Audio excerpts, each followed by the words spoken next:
Paratmanamekam Jagadbijamadyam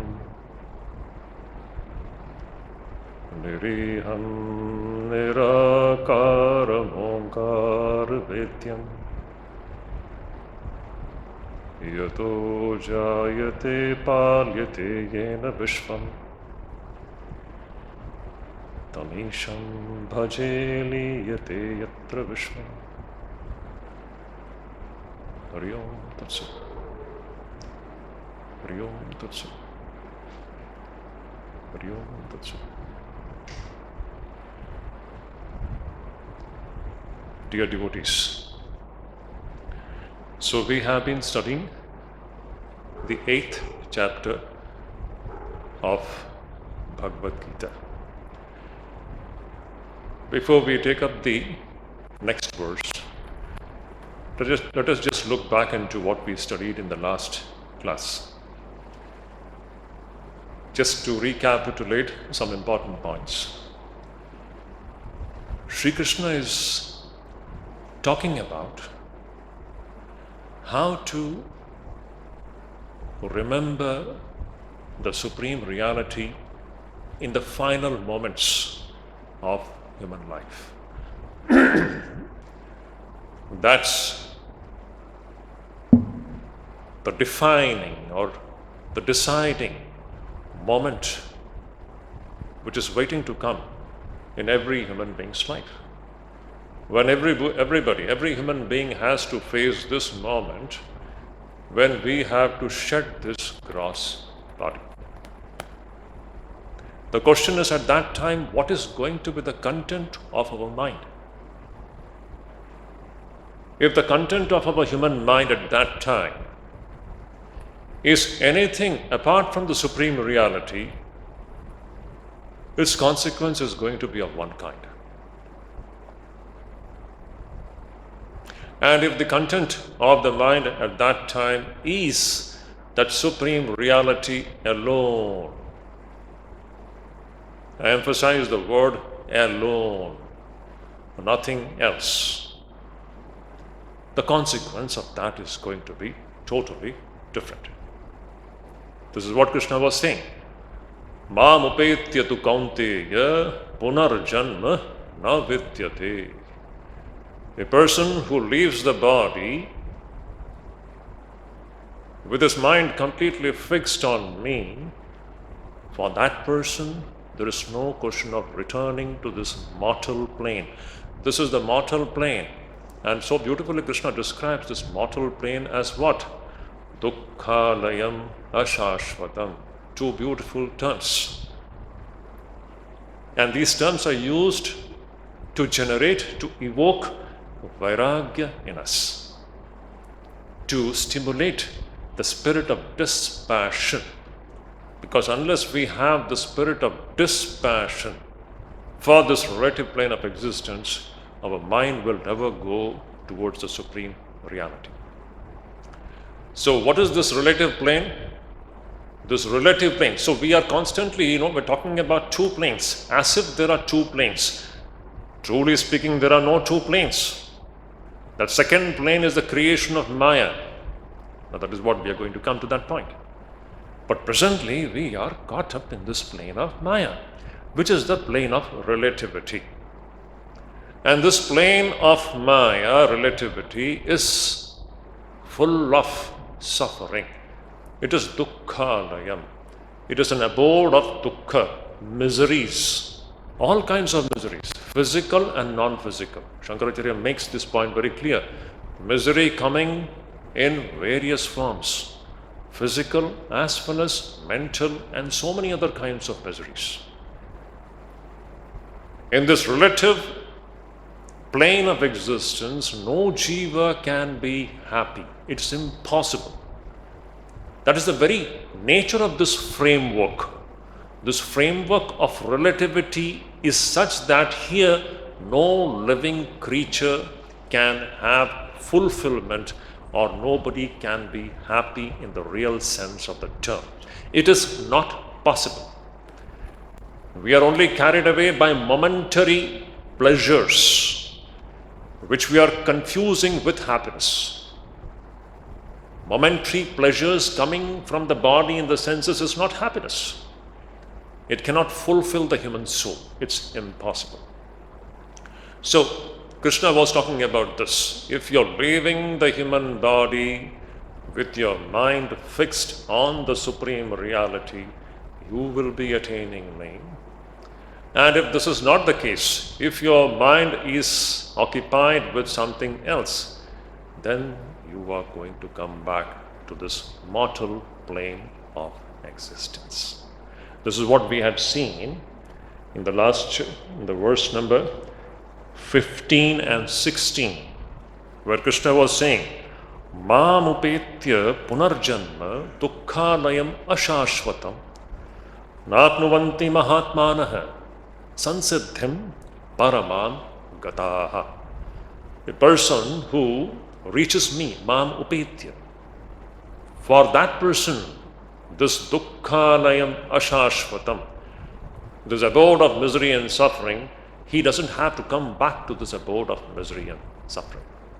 But if that is not the case, if our mind is fixed on anything of this relative plane of existence, and we usually lead our life in such a way that we are glued, we are attached to so many things in this relative plane of existence.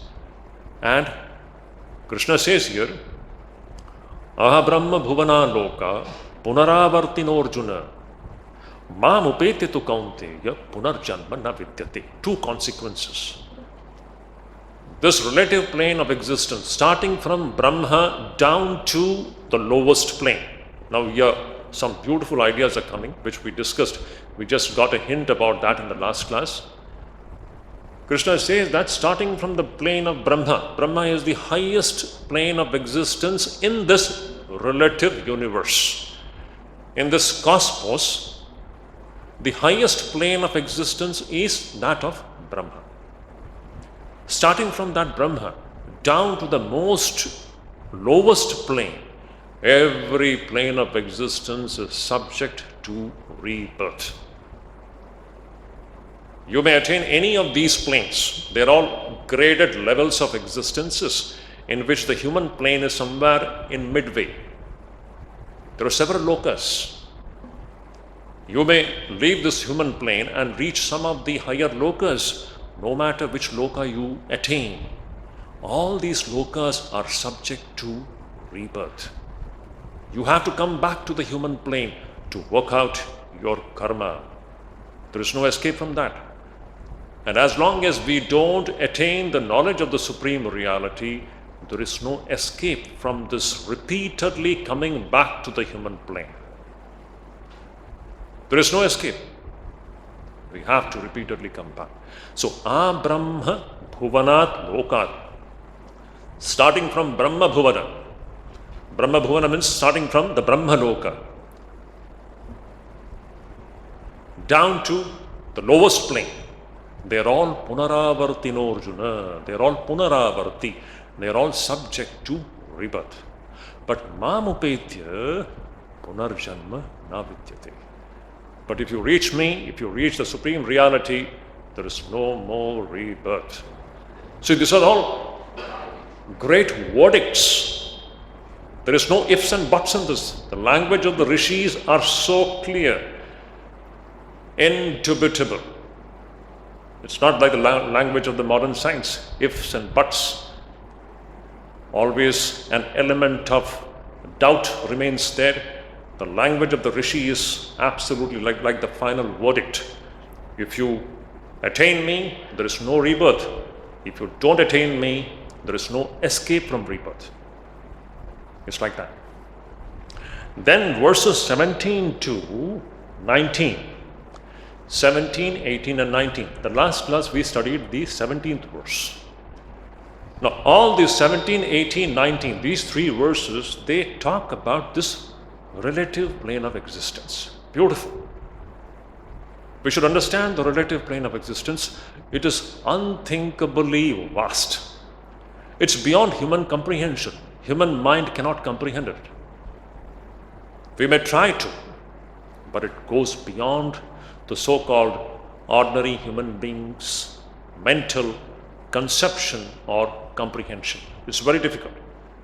But still we get a glimpse into this relativity, the plane of relativity, which is so beautifully presented to us by Bhagavan Sri Krishna.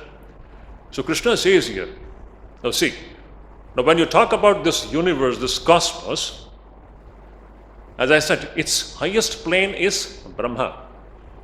And Brahma is that starting point. Actually, everything starts from Ishvara himself. Ishvara is nothing but Brahman associated with Maya is what is Ishvara. And Brahman associated with Maya gets expressed itself in the form of this cosmos. In that expression, in that manifestation, the first manifestation is Brahma, which is the highest plane in this universe. That Brahma is the highest plane of existence, from where everything becomes diversified or gets manifested. So Brahma is that highest plane of existence in this relative cosmos or universe. Now, Krishna says, let us try to understand this mysterious thing called universe and cosmos. Beautiful presentation. See the scientific temper of this presentation. Krishna says, you see, do you know what is one day of Brahma? Krishna is saying, the one day of Brahma. Let us try to look into the time frame, this amazing time frame of this being called Brahma. Now, we are human beings living at the human plane. We are human beings living on this human plane. Similarly, Brahma is a being who is living in the abode of Brahma. He is the starting point from where this universe becomes manifested or diversified. Let us try to understand the time frame in which Brahma is existing. What is Brahma's one day?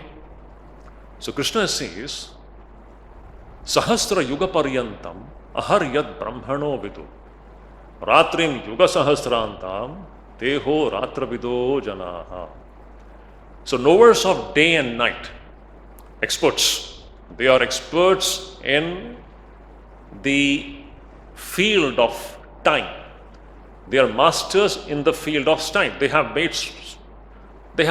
discovered the truth of what this time is, the relativity of time. These great masters, they say that one day of Brahma is made up of Sahasra Yugam, 1000 Mahayugas. Now, last class we discussed that. This 1000 Mahayugas is what is the one day of Brahma. It is also referred to as one Kalpa, which comes to around 4.32 billion human years. Gone beyond our comprehension. It's very difficult to comprehend. 4.32 billion human years will be one day of Brahma. Similarly, 4.32 billion human years will be one night of Brahma. Means day and night together goes into the making of 24 hours of Brahma. So 24 hours of Brahma will be what? 8.64 billion human years. If we have lived 8.64 billion years, that will be 24 hours of Brahma. Relativity. So interesting. It's so interesting even the modern so-called the theory of relativity says that, you see, if an object moves in the speed of light, for example, if a human being is made to travel in the speed of light, it is said that his aging will slow down. Time will slow down compared to the person who is standing stationary on the earth. Compared to this stationary observer on the earth, this person who is moving in the speed of light, his aging will slow down, time slows down. This is still a theory in physics.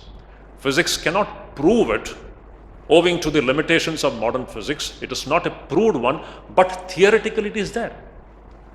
The relativity of time. If some object is made to travel in the speed of light at a very high speed, time slows down for it.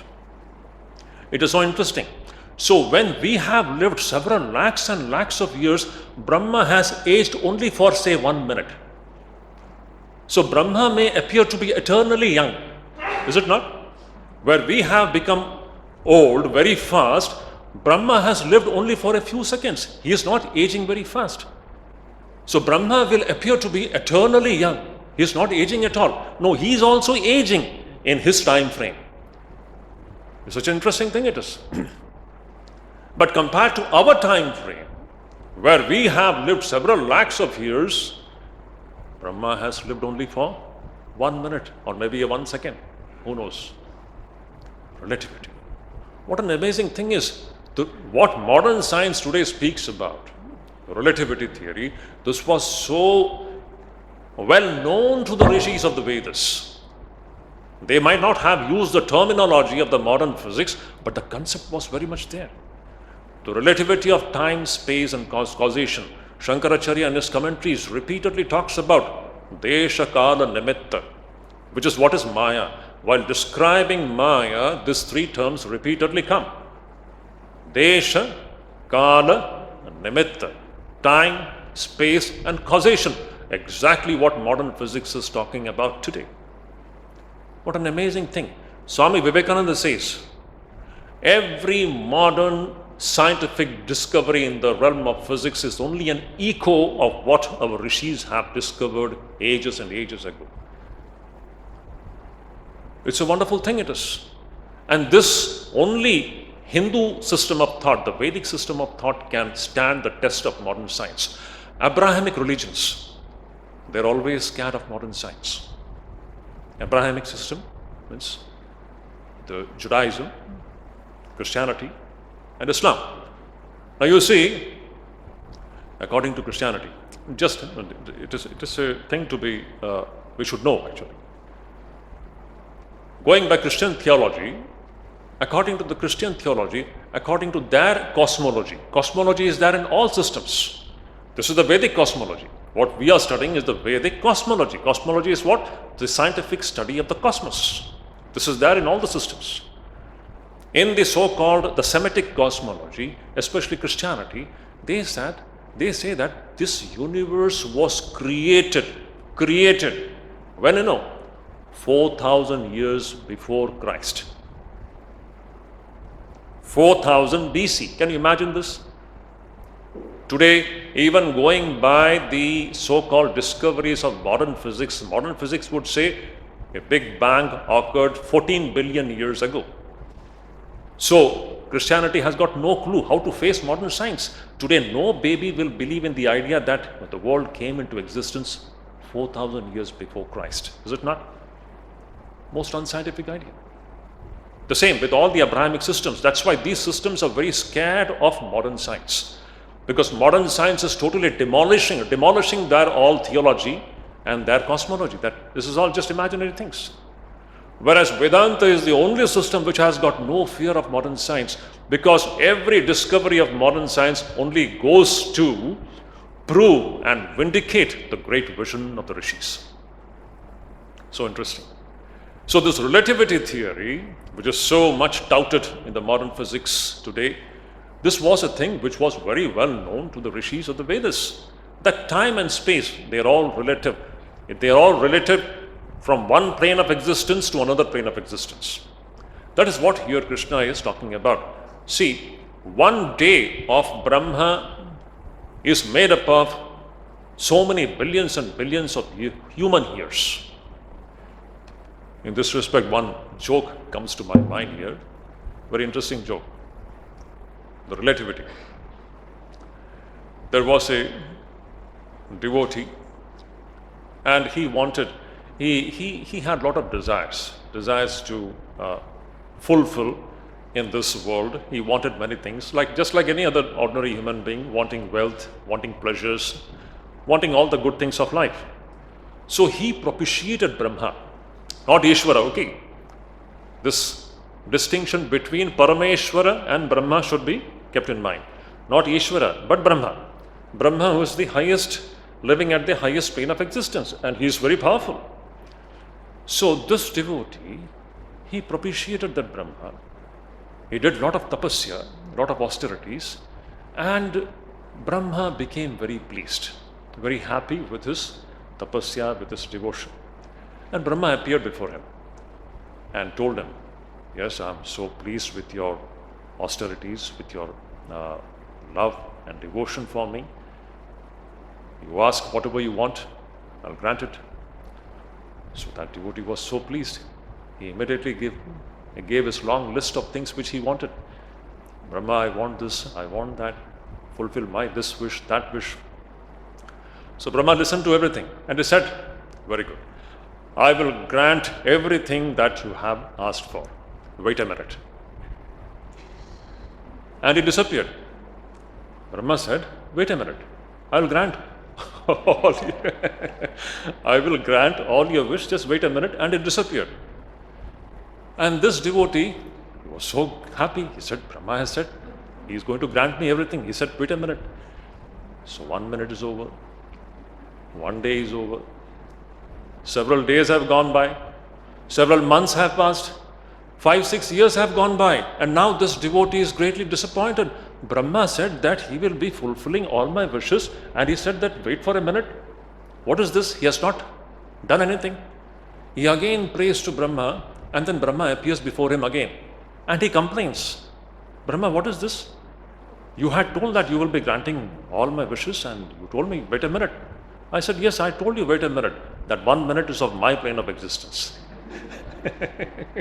In my plane of existence, 1 minute, which will be several lakhs of years from the human being's plane of reference. So this is just a joke. But what it proves is this idea of relativity of time. So that is what Krishna is so beautifully presenting here. This is the plane of relativity. Here everything is related to something else. Different planes of existences, their framework is in relation to other frameworks of time and space. They are all related to each other in this way. So Krishna is saying that Brahma's 1 day is of this kind. It is made up of 1000 Mahayugas, and similarly Brahma's 1 night is made up of 1000 Mahayugas, means 2 kalpas. This is Brahma's 1 day, means billions and billions of human years. Then, let us go ahead now. Then Krishna says, now, what happens during the day of Brahma and what happens during the night of Brahma? Now, we have to understand, we also have our day as well as night, is it not? We human beings also have our day as well as night. Similarly, this Brahma also has got his day and night. So Krishna is saying what happens during the day of Brahma and what happens during the night of Brahma. Let us see what happens. Beautiful. Avyakta vyaktayas sarvaha prabhavantyah ragame ratriagame praliyante tatraiva vyakta sangyake. Krishna says that at the approach of day, aharagame, aha means day, aharagama means at the approach of day. What happens? Avyaktat vyaktayas sarva. At the approach of the day of Brahma, you can take it in this way. When Brahma wakes up from his sleep. So see, this is happening everywhere. In all planes of existence, this going into a sleep state and waking from a sleep state, it's a universal phenomenon. This is the Vedic cosmology is like that. And what is happening? Now let us first understand our waking and sleep. Every day this is happening. We wake up from sleep and again we are going back to sleep. Is this not a universal phenomenon? Is there an exception to this rule? Nobody can violate this cyclical phenomenon, is it not? Can any creature violate or skip this? No one can. Prakriti is like that. From the unmanifest, we come to the manifested, and from the manifested, we go back to the unmanifested. This is cyclically going on in the human plane, in all the human plane, in all the so-called planes, not human planes, in all the different planes. So creation, so-called creation in the Vedic cosmology is not linear. It is cyclical. From the unmanifested, which is the sleep state, manifestation takes place. That is what is the day. And from the manifested, which is day, again we go back to the unmanifested, which is the night. So from the night, day emerges, and from day we again go back into the night. From the unmanifested, things become manifested, and this very thing which is manifested, it goes back into the unmanifested state. This is going on cyclically. This is beginningless and it is endless. The Vedic cosmology says that this is beginningless. You cannot determine the beginning of this phenomenon.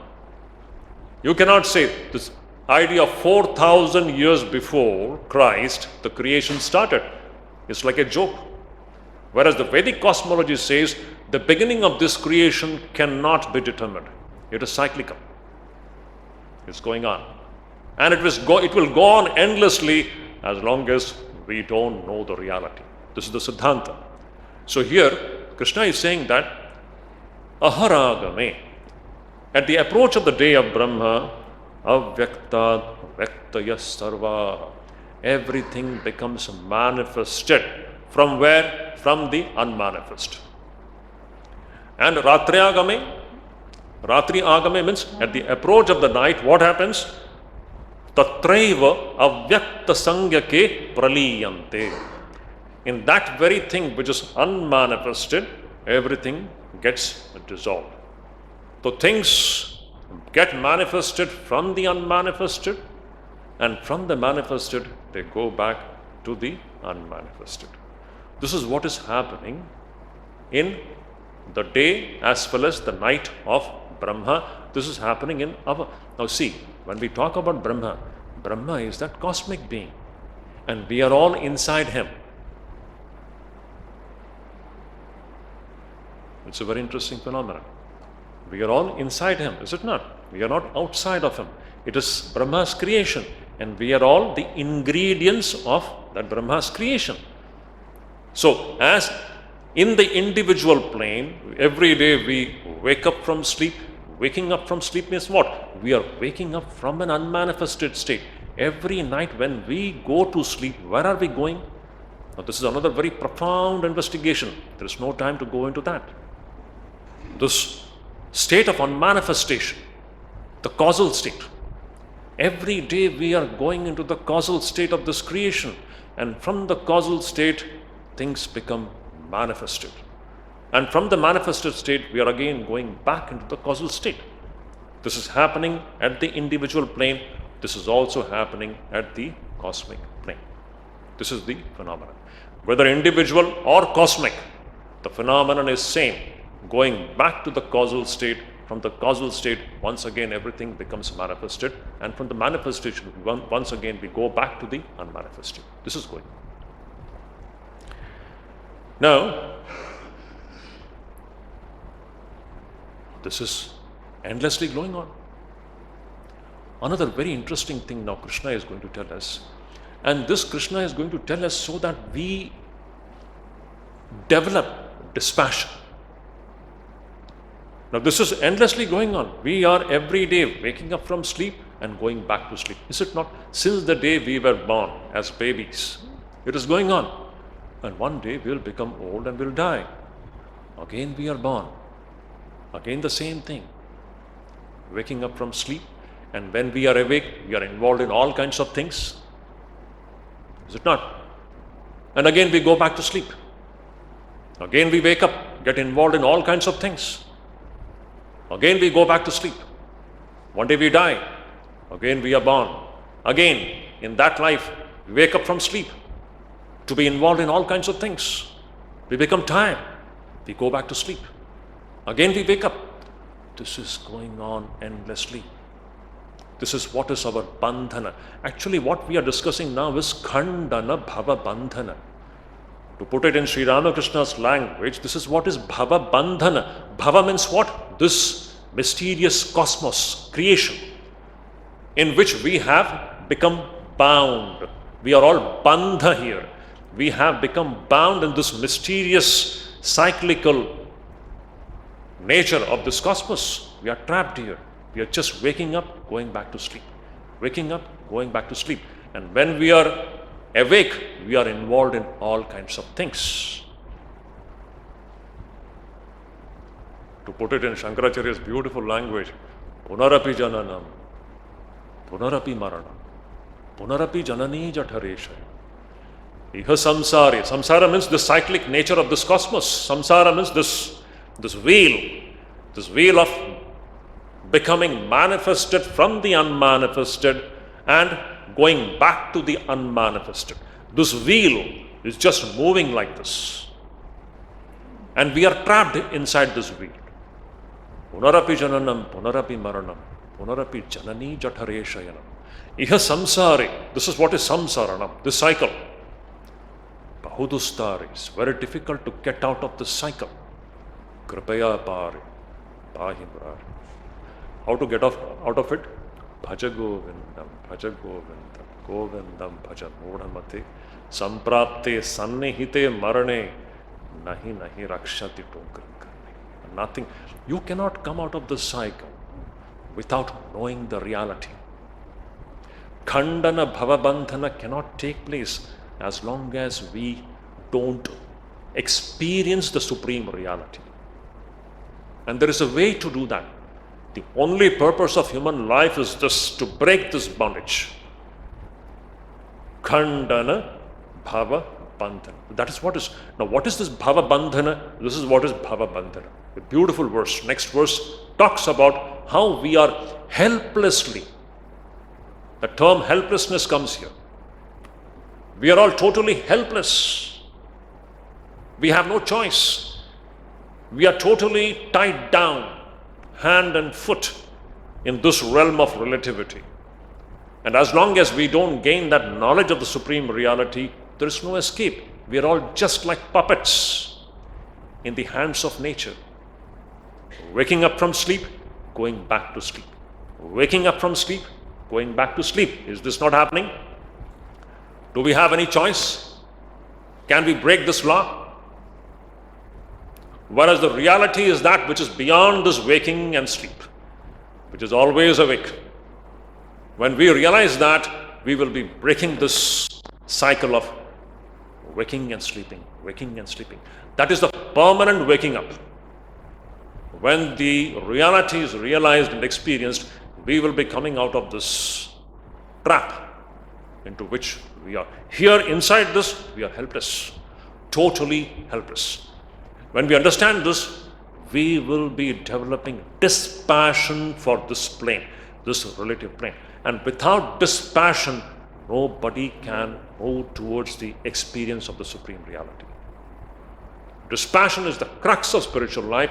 Dispassion is the crux of an evolved human life. Viveka and Vairagya, without which no human being can evolve in the right direction. And what is that direction? Direction towards the supreme reality. You call it Ishvara, you call it Brahman, Atman, doesn't matter. We cannot move towards that without Viveka and Vairagya. It's not possible. So now Krishna says a beautiful thing here. So the intention behind this verse is what? To stimulate dispassion, Vairagya. So what is that? Krishna says, Bhutagramasya evayam bhutva praliyate ratriagame vasha partha prabhavatyah ragame. A very, what should I say? It's a very difficult idea to accept, even from the modern scientific perspective.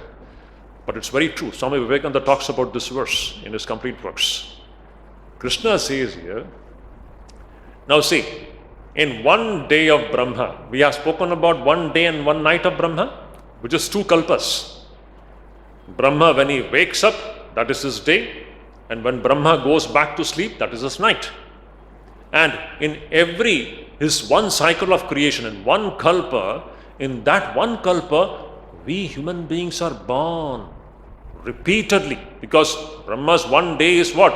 Billions and billions of human years, is it not? Billions and billions of human years goes into the making of one day of Brahma. So in one day of Brahma, Krishna is saying, what is that?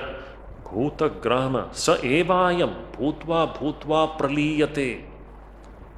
Sa eva bhuta grama. That very multitude of creatures, all of us, we are all multitudes. We have been bundled together. Krishna is bundling all of us into one category, Bhutagrama. All the so-called living and non-living entities in this creation, we are bundled together. We are actually in one room. And every day we are thrown out into the manifested state, and every night we are once again taken back into the unmanifested. We are repeatedly born and repeatedly we die. Repeatedly we are born, repeatedly we die. Krishna is saying, Sa evaya bhutagrama. That very multitude of beings, they are repeatedly born into this universe and they die. Now this is a very important idea. In every kalpa, it is the same multitudes of beings coming into existence, and once again they are disappearing. It is not that in every creation, in every cycle, some new beings are coming into existence. Swami Vivekananda, when he was giving a talk at America, he says to the audience standing there on the podium, he says, you know how many times I have stood here, how many times I have addressed you all. You have been sitting in this, how many times? In how many cycles it has happened? In every cycle of creation, this is being repeated. The same beings are coming into existence, and the same beings are once again disappearing into the unmanifest. From the unmanifest, the same beings are brought back into the state of manifestation, and the same beings are disappearing into the unmanifested state. So actually speaking, there is no new creation. Every time, the same beings who existed in the preceding kalpa, the same beings are appearing in the present kalpa. And the same beings will appear again in the next kalpa of the Brahman. This is a very difficult idea to digest for all of us. We think that creation is always new. There is nothing called new creation in the Vedic cosmology. In every kalpa, means in every day of Brahma, it is the same multitudes of beings who are becoming manifested, and the same multitudes of beings, they are getting disappeared and they become manifested. No one new, nothing new is coming into existence. That is what Krishna is saying here. So, bhutagrama se evayam, bhutva bhutva praliyate. Again and again, the same multitudes of creatures, they come into existence. They die. The same multitudes, again they come into existence, again they die. Ratriagame avashapartha prabhavanti haragame. At the approach of night, they merge into the unmanifest. And the same multitudes of beings, once again, they are thrown out into the manifested state. And this is going on cyclically. As long as we don't realize the supreme reality, we are all like this. And there is one important word used here. Ratriagame avashaha. Partha. Avashaha. Avasha means what? In spite of our own self. Means absolute absence of choice. We have no choice here. We are just puppets in the hands of Prakriti. We are thrown out, just like, what should I say? If you just see a puppet show, the puppet is just helpless. The way the player of the puppet show, he will pull the strings, so the puppet will keep on dancing. We are all just like that. We may think that we are very smart. We do this, we that. Actually speaking, we are all just slaves to the Prakriti. As the Prakriti is making us move, we are moving that way. That's all.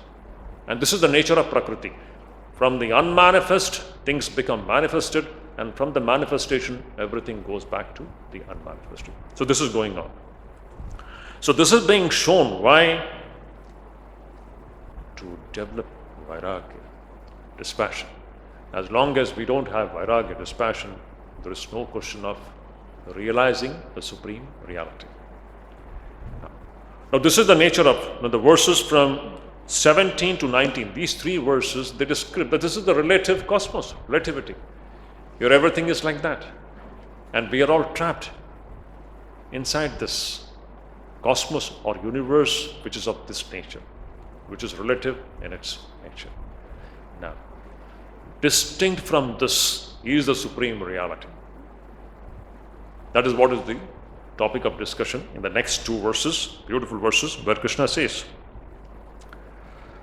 Parastasmat tu bhavonyo vyakto vyaktat sanatanah yasya sarveshu bhuteshu nashyat sunavinashyati avyaktokshara ityuktah tamahu paramam gatim yam prapyana nivartante tadhama paramam mama. Beautiful. Till now in the verses from 17 to 19, these three verses, they were the description of this relative plane of existence, where Brahma's time frame is of one kind, human time frame is of another kind, and as I said, a microbe's extremely subtle and minute microbe, its time frame is different. Is it not? Everybody is living in different time frameworks, relativity. And here everything is cyclical.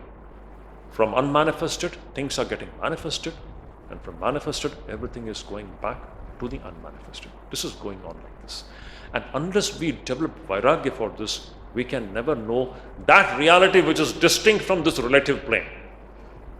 If this is the relative plane, there is an absolute reality in which there is no change. This is just like a mirage. Now Shankaracharya will speak brilliantly. This most mysterious cosmos, which is unthinkable for the human mind, which cannot be comprehended by human mind. It cannot. How much ever the human mind may do all the calculations based upon causality, everything will break down. It goes beyond human comprehension and human conception. That's why it is described as Mahadbhutam Anirvachaniyam. It is a great wonder. It is a creation of Maya, just like the dream world. That's why this entire plane of relativity which we are being discussing here, this plane of relativity is what? It is just like the water seen in a mirage. Now, what is the nature of water seen in a mirage? You know, it is an appearance. It is just like a snake seen on a rope. Shankaracharya says this. Rope alone is actually existing, whereas a snake which is appearing on the rope, it appears to exist. Similarly, mirage in which the water appears, but is there really the water? Desert alone is actually existing. Similar is this case with this entire relative cosmos. It is just an appearance of the supreme reality which is distinct from this.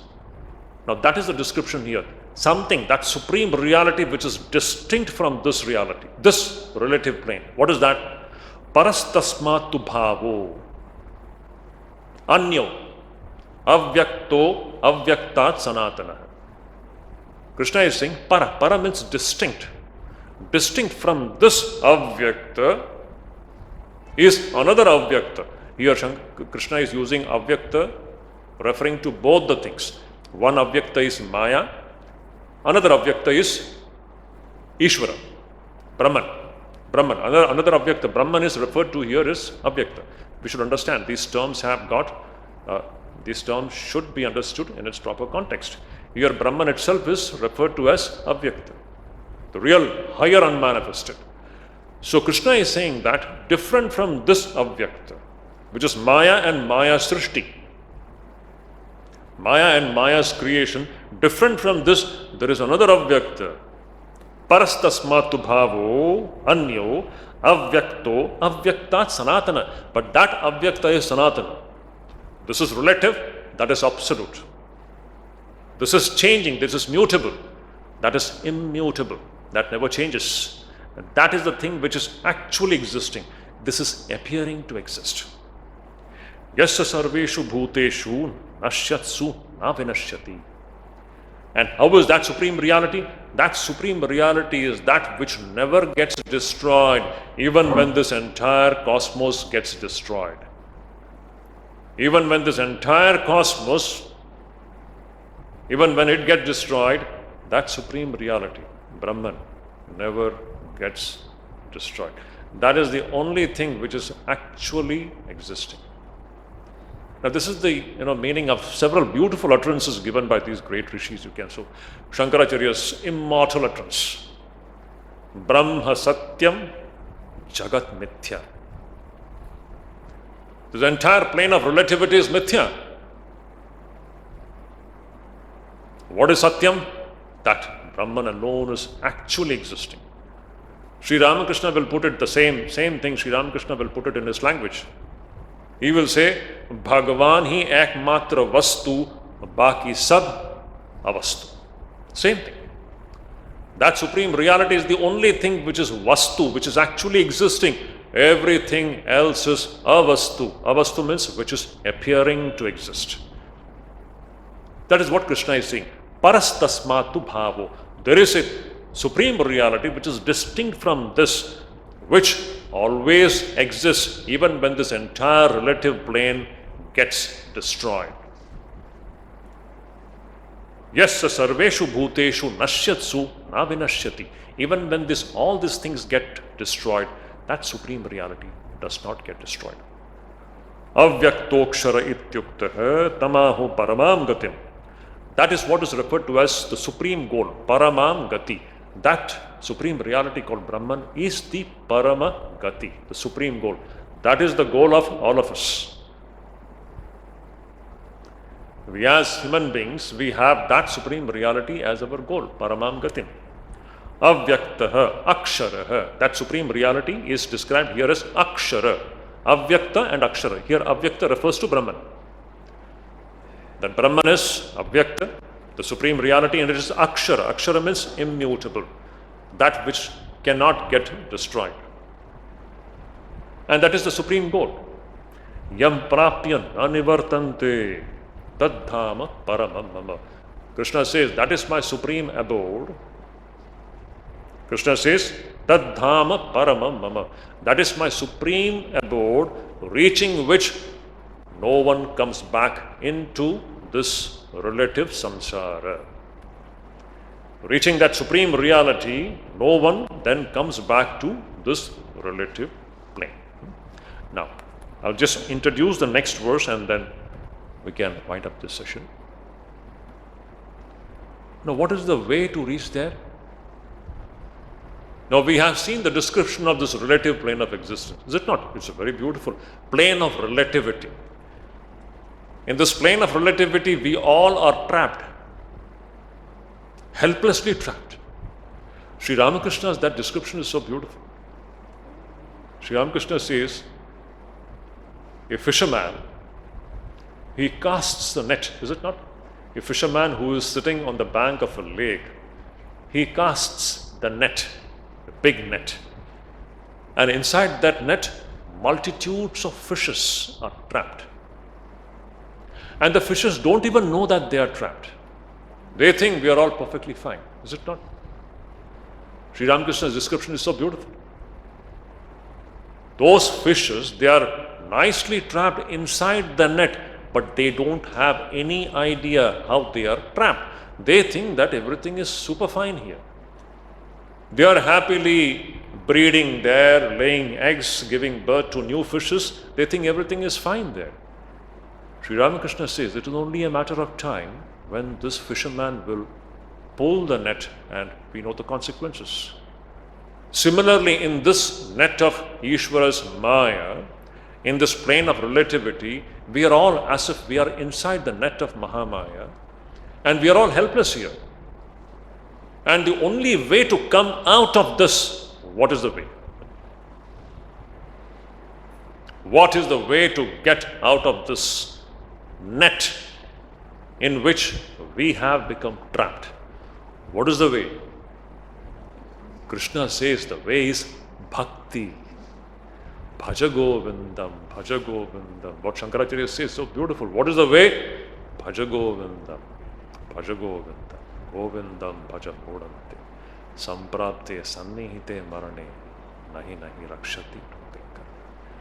Nothing else is going to save us. The only thing that can save us is Bhaja Govindam, Bhakti. That is what Krishna is saying here. So beautiful. See, Krishna says,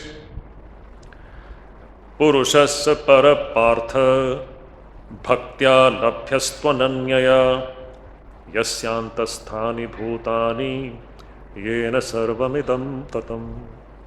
So beautiful. Krishna is saying that this Parapurusha refers to Supreme Reality, Brahman. See, we may use any term. There is one reality, which is our true nature. Presently, we don't have any idea about it. We are thinking that we are this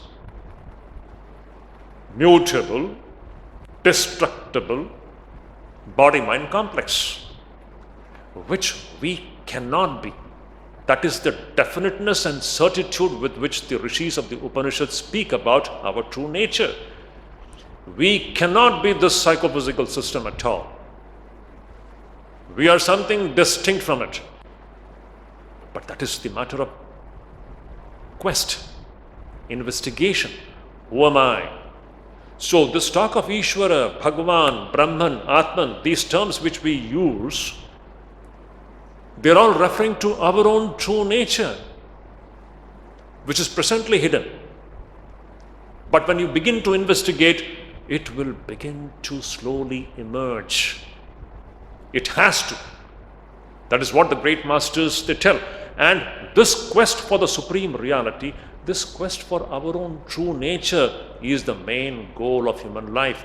If we, being born in the human body, if we are not doing this, we are missing a great opportunity. Shankaracharya repeatedly hammers this idea. Having been born in this human body, if the human being is not utilizing this greatest machine, which is the human body, this human body is the greatest machine. Having got this very rarest of the rare, amazing machine of the human body, if we are not utilizing it for the sake of this quest, this investigation into one's own true nature, we are missing a great opportunity. We don't know again when we will get this human body. So, how to come out of this trap? Krishna says, Purusha sa Parapartha, the supreme reality. Hey Partha, hey Arjun, listen to me very carefully. Krishna is telling all of us, my dear children, please understand this point. Listen to me very carefully. The way to come out of this trap is what? Bhaktya tu labhyah tu ananya bhaktya. This can be realized through ananya bhakti. Purusha sa Parapartha Bhaktya labhyastu ananyaya. The supreme reality can be attained, can be experienced through ananya bhakti. So beautiful term. I'll just touch upon this point. What do you mean by this ananya bhakti? Ananya bhakti means one-pointed bhakti. One-pointed bhakti means where we have devotion to only one thing. We don't have devotion for anything else. Devotion for only one thing. That is ananya bhakti, one-pointed bhakti. Now, how will this one-pointed bhakti come in our life? That is what is given in the second line. So beautiful. Krishna says, Yasyantasthani bhutani yena sarvamidam tatam. Bhakti for whom? Bhakti for that supreme reality. And what is the nature of that supreme reality? That supreme reality is such that all the multitudes of beings, the living creatures, the non-living, the sentient, the non-sentient, everything is existing in that supreme reality, and that supreme reality is such that it pervades everything. Yasyantasthani bhutani yena sarvamidam tatam. That means nothing is existing separated from it. Actually, that supreme reality alone is existing. This we have repeatedly touched upon in our earlier chapters. Whether we studied the 15th chapter, the 13th chapter, the 7th chapter especially, etad yonini bhutani sarvani ityupadharaya aham krishnasya jagatah prabhava pralayastataha matta parataram nanyat kinchidasti dhananjaya mai sarvamidam protam sutre maniganaiva. So beautiful. Krishna is saying there is nothing existing apart from Ishvara. The idea that there is a second thing existing apart from Ishvara is completely rooted in ignorance. Please note down this point. The idea, it's an idea, it's just an idea, it's only a kalpana matram. This idea that a second distinct entity is existing separated from Ishvara, it is all rooted in ignorance. There is nothing existing distinct from Ishvara. Whatever is existing, it's all Ishvara only. These are all Ishvara's forms. We don't understand. We think Ishvara, God is there in the temple. That is good for the, Swami Vivekananda says, it is good for kindergarten children to imagine that God is there in the temple. So who is outside the temple? Devil? God is inside the temple. It's a good idea. But who is outside the temple? Literally, who is outside the temple? It is God. It is Ishvara's forms. Any other idea is so illogical, irrational. God centered in a place, God centered in one form, that is also illogical. It's good for our convenience, we can hold on to a certain form, but ultimately a very evolved mind will see God in all forms. It is the same divinity which is reflecting in everybody, every man and every woman. This is what is Upanishad's greatest teaching. Look at the vision of every man and woman. Everybody is divine. Unless we develop this drishti, now when you have this drishti, you will have ananya bhakti. One-pointed devotion, because in your vision there is nothing existing apart from Ishvara. Now where is the second thing where your devotion can go?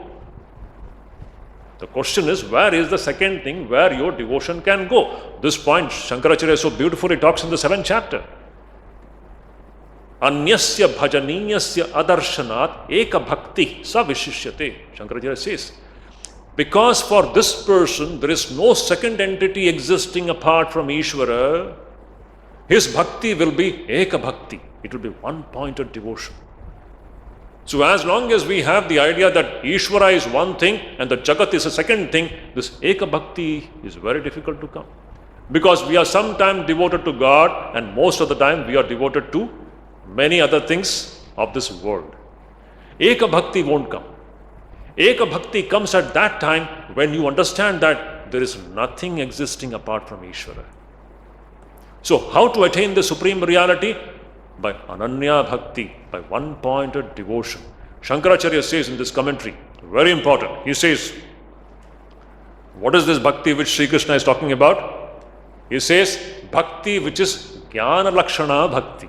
Beautiful, exactly what Sri Ramakrishna says. In his commentary, Shankaracharya says, what is this Bhakti which Krishna is talking about? This Bhakti is what? Jnana Lakshana Bhakti means a Bhakti which has got Jnana as the Adhar. Sri Ramakrishna repeatedly says, what is the way? Jnana Mishra Bhakti, Jnana Mishra Bhakti, Naradiya Bhakti. Repeatedly Ramakrishna in his Kathamrita you can see. What does he prescribe? He says the best way to realize the supreme reality is Naradiya Bhakti, which is Jnana Mishra Bhakti. Shankaracharya says, what is this Bhakti? Jnana Lakshana Bhakti. Amazing. All the great masters, they speak the same language. So when we have this kind of a Bhakti, Jnana Lakshana Bhakti, where Jnana will be there, what will be the Jnana? Jnana will be that Ishvara alone is existing. And when you have this vision, when your vision is that God alone is existing, you will naturally, spontaneously, effortlessly, you will have that Eka Bhakti, and it is in and through this Eka Bhakti or Ananya Bhakti, Ahaituki Bhakti, in and through this Bhakti, you can come out of this trap of this relative existence which Sri Krishna had described in the earlier verses. So let's stop here. And next few verses are very interesting now. That will be talking, where Krishna is going to talk about two ways. When a person dies, there are two margas through which the human soul travels. In English, it is called eschatology. We'll discuss that in the next. That is the last part of this 8th chapter. Next class, we shall finish off all the verses, and we have one more Sunday, that will be on 31st August. On that day, we will just wind up the whole 8th chapter in one session. It is one of the very beautiful, fascinating chapters where Krishna talks about the most important, the striking part of this chapter is how to know the supreme reality at the time of death. Again, the next topic which is going to come, at the time of death, if you have kept your mind in the right place, your destiny is going to be of one kind. So the main point of discussion here is training yourself in such a way that in the final moments, your mind does not stray away into anything else. We can see that in the next class. Om Shanti Shanti Shanti Harihi Om Tat Sat.